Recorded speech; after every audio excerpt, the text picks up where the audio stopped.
안녕하세요, 가부장입니다. 얼마 전에 애플워치 세팅과 관련해서 영상을 만들었는데 좋은 반응이 있어서 아이폰 14 프로를 구매한 겸사겸사 제가 세팅한 것들을 하나씩 설명을 해드릴게요. 물론 여기서도 누구에겐 편하고 누구에겐 불편한 기능들이 꽤 있으니까 하나씩 해보면서 세팅하시면 좋겠습니다. 그런데 영상 만드는 도중에 iOS 16.1이 나와버렸어요. 다시 만들었습니다. 이건 꽤 큰 업데이트라서요. 따라서 우선 iOS는 16.1 버전 이상 기준입니다. 아무튼 제가 세팅한 아이폰 몇 가지 세팅들을 살펴볼게요. 배터리 화면 설정 16.1부터 배터리 화면 내부에 숫자가 표시되면서 줄어드는 그래픽 표현까지 가능하게 되었어요. 그래서 저는 켜놨습니다. 설정에 들어가서 아랫부분에 배터리 그리고 배터리 잔량 표시를 ON으로 해주면 됩니다. 그리고 아래에 배터리 성능 상태 및 충전이 있죠. 여기 들어가면 최적화된 배터리 충전이 있어요. 배터리 노화를 방지하고 80%까지만 충전을 해요.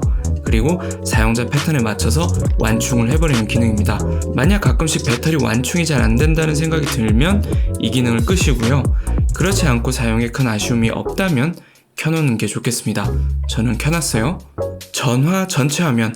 이제는 아이폰을 사용 중에 전화가 오면 상단에 작게 뜨죠. 콜 배너라고 해요.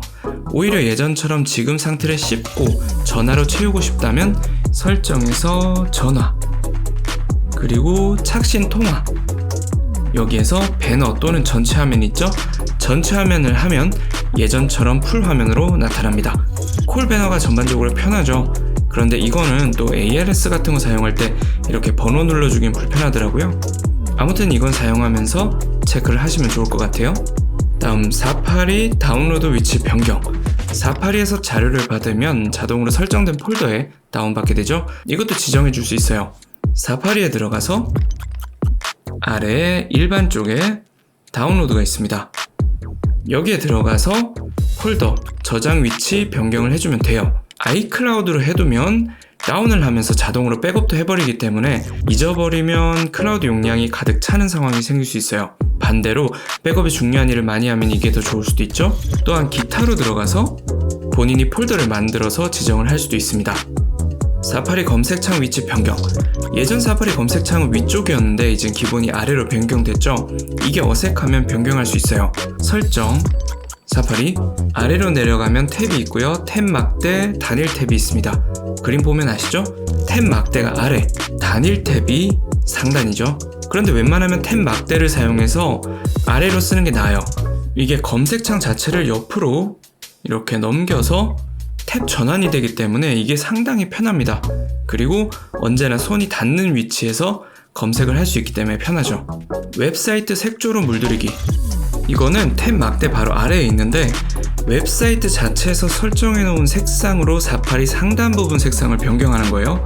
예를 들어서 오늘 하고 사파리에 들어가면 이렇게 킥스타터 사이트인 경우 상단 바가 이렇게 초록색이 되죠.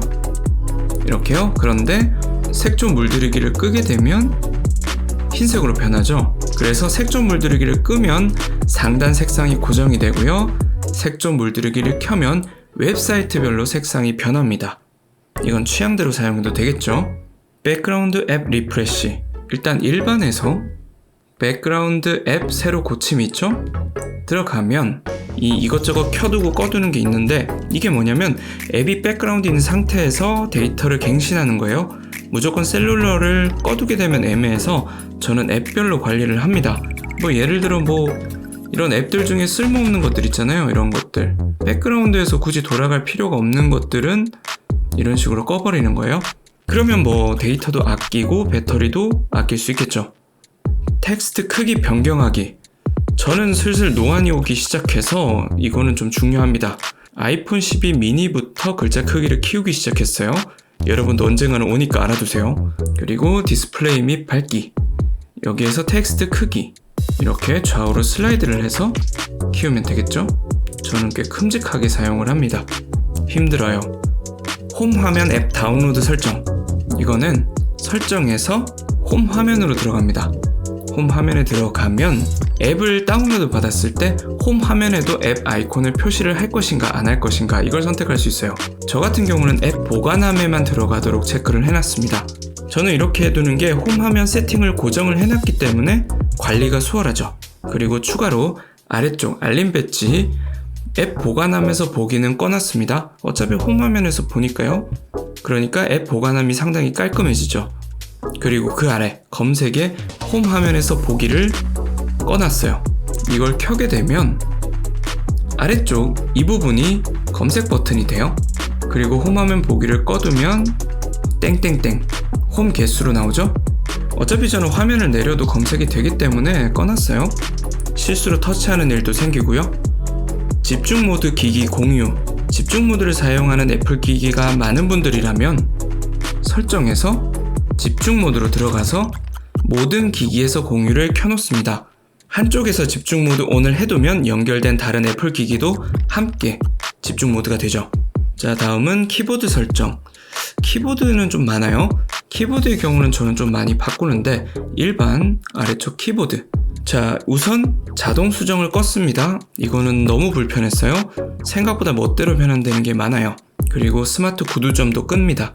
어차피 무의식적으로 저는 점을 찍어서 치기 때문이죠. 자동 완성도 끕니다. 완성 잘 안 돼요. 어차피 자동 대문자 끕니다. 이거 사람마다 달라서 편하시면 사용해보면 좋을 것 같아요. 캡스락 활성화는 켜놓습니다. 캡스락 활성화가 뭐냐면 우리가 영문자판을 칠 때 왼쪽 시프트를 한 번 누르면 대문자가 나오죠. 그런데 두 번 따닥 누르게 되면 계속 대문자를 유지시킬 수 있는 기능이에요. 그런데 만약에 활성화를 끄게 되면 활성화가 두 번 눌러도 대문자 고정이 안 되죠. 그래서 저는 켜놓습니다. 이게 더 편해요. 그리고 문자 미리 보기도 켜놨습니다. 이거 뭐 별거 아닌데 이렇게 눌렀을 때 손가락 상단에 내가 치는 것들이 정확히 보이는 이 기능이에요. 그리고 마지막 마침표 단축키. 이거 스페이스바 두 번 탭했을 때 자동으로 점 찍어주는 건데 껐어요. 생각보다 저는 다다다다닥 스페이스를 칠 때가 있어요.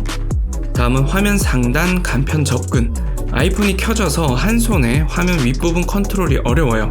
그래서 설정에서 손쉬운 사용에 들어가서 터치에 들어가면 화면 상단 간편 접근이 있습니다. 이걸 켜놔요. 이게 뭐냐면 이 아랫부분을 이렇게 쓸어 내려서 상단을 내려서 상단에 있는 컨트롤을 하는 건데 이번 아이폰 14 프로에서 더 유용해졌어요.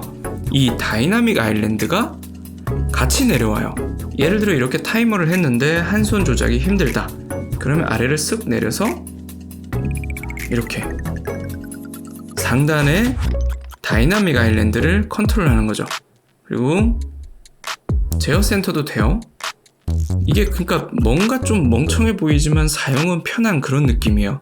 아무튼 편해요. 저는 켜놨습니다. 아이클라우드 동기화 설정하기. 우선 설정의 애플 아이디에 아이클라우드로 들어가 보면 설정 애플 아이디 아이클라우드로 들어가면 현재 클라우드 사용량이 보이고 아래에 뭐 사용하고 있는 앱들이 리스트가 나오죠. 이건 제 경우인데요. 저는 사진은 꺼놨습니다. 저는 우선 사진은 구글 클라우드에 백업을 하고 있어요. 구글 포토요. 아이클라우드를 메인으로 사용하면 켜놔야겠죠. 여기서 더 들어가 보면 공간 최적화와 원본 유지가 있어요. 자, 켜면 이렇게 나오죠. 공간 최적화, 원본 유지. 클라우드 유료 구독량이 많으면 원본을 해도 되고 기본 용량 또는 아주 소량의 용량을 사용하면 동기화를 끄거나 최적화를 체크하면 되겠습니다. 이게 기본 용량에서 사진 넣기 시작하면 용량이 너무 빨리 차요. 그래서 가장 중요한 아이폰 백업 용량이 없을 수 있습니다. 백업이 훨씬 중요해요. 앱 추적 허용 끄기. 매번 새로 앱을 설치했을 때 물어보죠. 앱이 광고를 위해서 광고 추적해도 되는지, 활동 추적이죠. 그 징징대는 팝업인데요. 매번 꺼줄 필요 없이 한 방에 끕시다. 설정, 개인정보 및 보안. 여기 추적. 앱이 추적을 요청하도록 허용을 꺼놓습니다. 그러면 모두 기본적으로 거부하게 돼요. 사진 포맷 설정. 이게 아이폰 용량 확보를 위해서는 HIF 파일로 관리를 하는 게 좋긴 해요.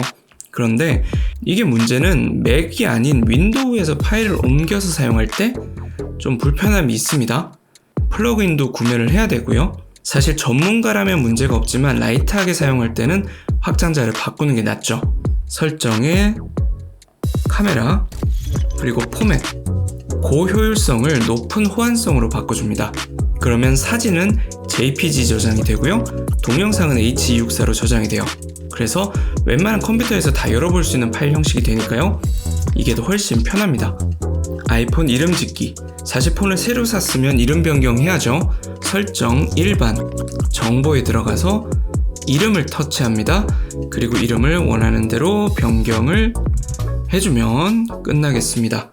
이게 은근히 필요한 게 여러분이 애플 기기가 많으면 아이클라우드나 기기 찾기 등에서 관리를 할 때 이름이 헷갈려요. 그래서 정리를 해야 알아보기 편합니다. 진짜요? 자, 이상입니다. 사실 더 많은데 제가 생각해서 중요하다고 판단한 부분만 설명드렸어요. 끝이 없어요. 하나씩 보려면. 나머지는 사용하면서 하나둘 세팅을 더 해보시길 추천드리고요. 한번 차근차근 해보시고 여기 있는 거 말고 추천할 게 있으면 댓글 부탁드립니다. 그럼 여기까지 할게요. 끝.